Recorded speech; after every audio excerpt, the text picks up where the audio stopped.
આ તરફ અમદાવાદથી પણ સમાચાર છે। ચાંદલોડિયામાં પાણી ભરાઈ ગયા છે। વરસાદને પગલે 500 મીટર લાંબા રોડ પર વાહન ચાલકો ભારે પરેશાન થયા। અનેક રજૂઆતો લોકો કરીને થાક્યા, છતાં પણ સમસ્યાનું નિરાકરણ નથી આવતું। પ્રી મોન્સૂન કામગીરીના દાવાઓ માત્ર કાગળ પર હોય તેવું લાગી રહ્યું છે।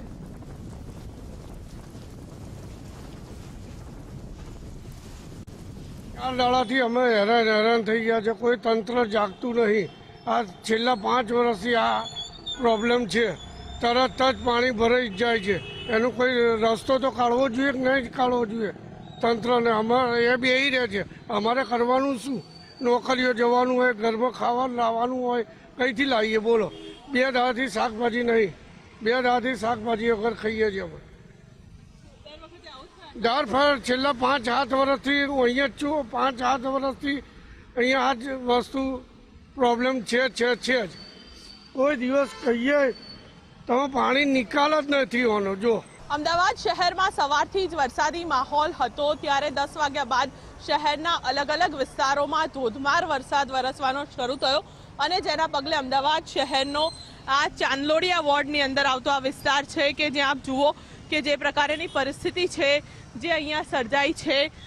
એવા રસ્તાઓ કે જ્યાં સામાન્ય વરસાદની અંદર પણ પાણી ભરાઈ ચૂક્યા છે। કોર્પોરેશન દર વર્ષે કરોડો રૂપિયા ખર્ચ્યાની વાતો કરે છે, પરંતુ અમદાવાદના નાગરિકોને દર વર્ષે સામાન્ય વરસાદમાં પણ આ જ પરિસ્થિતિનો સામનો કરવો પડી રહ્યો છે કે જેના કારણે લોકોને પણ ભારે હાલાકી પહોંચી રહી છે। કારણ કે એક તરફ 10 વાગ્યાનો સમય, તમામને ઓફિસે જવાનો સમય હતો અને તે જ સમયે આ પ્રકારની પરિસ્થિતિ છે જે સર્જાઈ છે અને તેટલા જ માટે તમામ લોકોને પણ ક્યાંક હાલાકી ભોગવવી પડી રહી છે।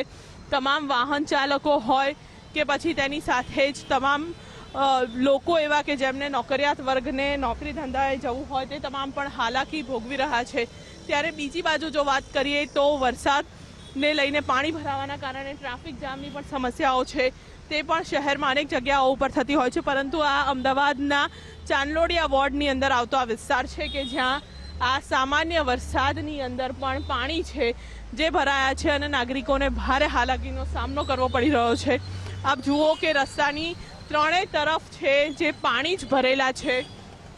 એક તરફની જો વાત કરીએ તો કોર્પોરેશન ખૂબ જ મોટી વાતો કરે છે, કરોડો રૂપિયા ખર્ચ્યાના દાવાઓ કરે છે, પરંતુ આ તમામ દાવાઓ છે જેની સામે વાસ્તવિક પરિસ્થિતિ છે જે કંઈક અલગ જ જોવા મળે છે। સામાન્ય વરસાદમાં પણ શહેરીજનોને ભારે હાલાકી ભોગવવી પડતી હોય તેવું જ કેમેરામાં કેદ થતું પણ જોવા મળી રહ્યું છે। કેમેરામેન નિકુંજ પ્રજાપતિ સાથે રીમા દોશી, ગુજરાત ફર્સ્ટ।